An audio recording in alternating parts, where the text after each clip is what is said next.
Kama tunavyojua, Dudubaya yuko kwenye matibabu huko India.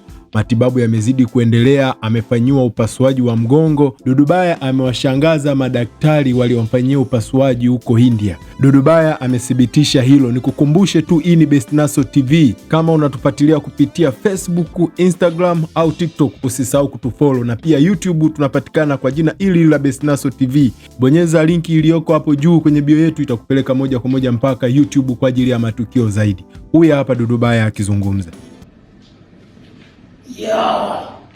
Operation masaa 10 juzi imefanyika, na jana tumeanza kutembea, na leo natembea, nafanya kila kitu mwenyewe, mpaka madaktari asubuhi wameshangaa, wanajiuliza huyu ni kiumbe wa aina gani? Mambas 24, we live your life man.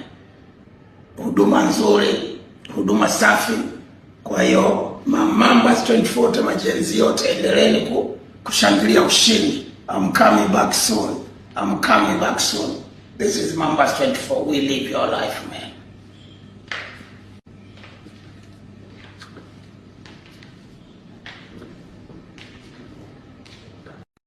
Nadhani umemsikia Dudubaya akizungumzia hali yake baada ya upasuaji wa mgongo huko India. Mimi na wewe tuzidi kumwombea Dudubaya apone salama, harudi akiwa yuko salama.